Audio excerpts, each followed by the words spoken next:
Hi children, today we are going to continue unit number 4, The Portrait of a Lady, written by Khushwant Singh.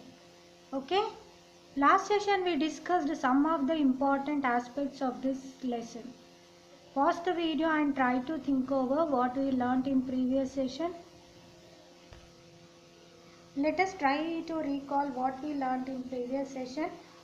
What did grandmother accompany the author to the school? I will repeat my question once again. Why did the grandmother accompany the author of the school? The grandmother accompanied the author to the school because the school was attracted to the temple. She would sit there to say her prayers and read the scriptures, isn't it? She used to read scripture and used to accompany the boy, isn't it? She used to enjoy. Yes, what we learnt apart from this? Can you remember? Pause the video and try to think over what we learnt in previous session.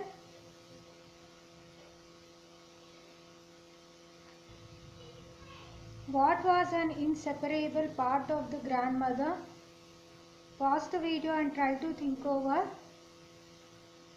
The rosary and the prayers were an inseparable part of the grandmother, isn't it? Prayer, she used to do all the time prayers.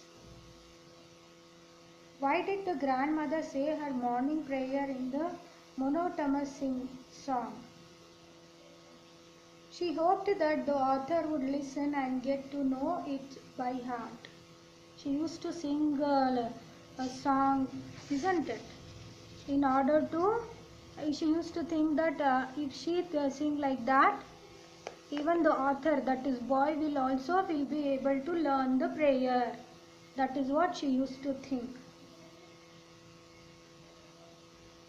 What did the writer have for breakfast in his school days? Thick stale chapatis with a little butter and sugar spread on it. This is what he used to eat. Okay?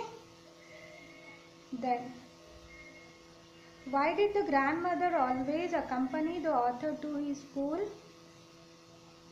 Do you have any idea why did she go along with him? The school was attached to the temple. The priest taught the alphabets and the morning prayer. When the school went on, the grandmother sat inside the temple reading the scriptures. Isn't it? This is what she used to do. Isn't it? Last session, we discussed up to page number 71, paragraph 5th. Up to here we have discussed. Now, we have to discuss from here. As the years rolled by, we saw less of each other.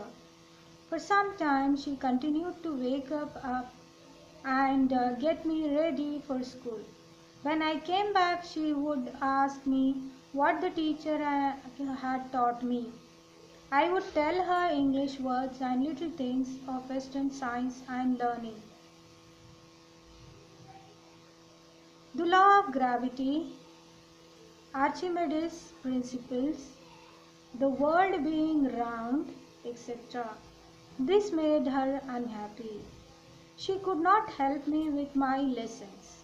She did not believe in the things that taught in the English school and was distressed that there was no teaching about God and the scriptures. She said nothing, but her silence meant disapproval. She rarely talked to me after that.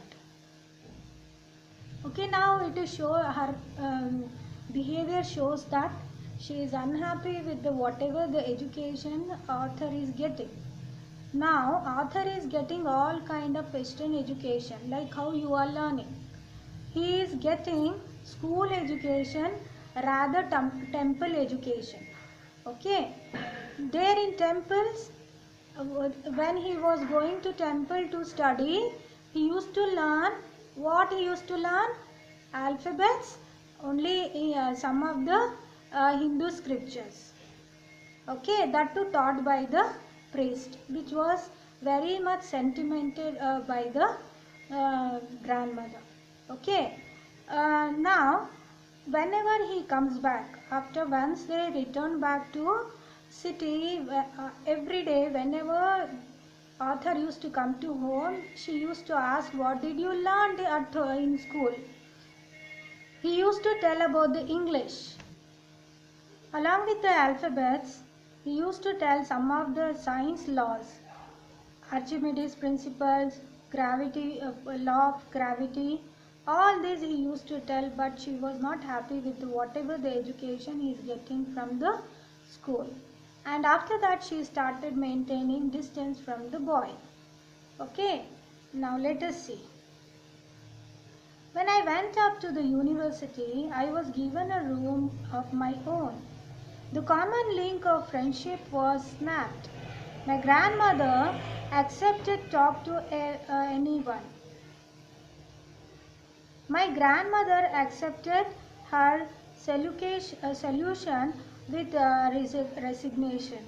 She rarely left her spinning wheels to talk to anyone. From sunrise to sunset, she sat by her wheel spinning and reciting prayers.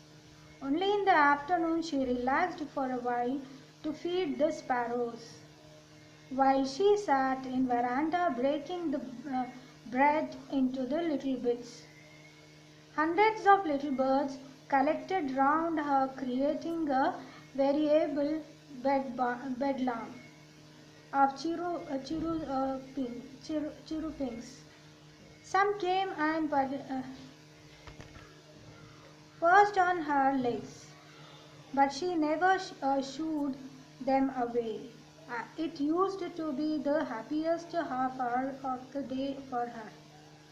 Okay, after that, when boy was grew up, that is Arthur became a very big boy. He went to the university. But grandmother, she started living alone. Always she was busy with the spinning and sparrows. She started spending her time with the sparrows and spinning, and only afternoon she used to spend her time to relax. While she sat in veranda breaking the bread into little pieces, hundreds of little birds collected round her, creating a variable bedlam of chirpings. Okay, she used to take a small bread, and she used to make it little bits. Hundreds of little bits she throw it to the little birds. Many of the little birds used to come, and they used to have chirpings.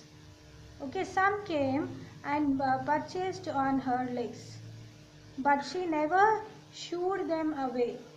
Okay, but she never shooed them away. But never, she did not hurt any of the bird. When I decided to go abroad for further studies, I was sure my grandmother would be upset. I would be away for 5 years, and at her age, one could never tell, but my grandmother could. She was not even sentimental. She came to leave me at the railway station, but did not talk or show any emotion. Usually our grandparents, if we go out of the station or abroad, now normally mother and grandparents, they will cry, isn't it? Whereas this grandmother did not cry. Instead, happily she gave send off to the boy. Who is boy? Arthur. Okay, she did not show any type of emotion, did not talk anything or show any emotion. Her lips moved in prayer. Her mind was lost in prayer. Her fingers were busy telling the beads of the rosary. You know beads. They will chant on those beads some of the mantras. Okay, she was busy with reciting some of the mantras on the beads instead of showing sentiments towards the author. Silently she kissed my forehead and when I left I cherished the moist imprints as perhaps the last sign of physical contact between us. And while going along with this, she kissed on his forehead, and he realized that the imprints was moist. Moist is nothing but wet. Okay, somewhere she is also crying.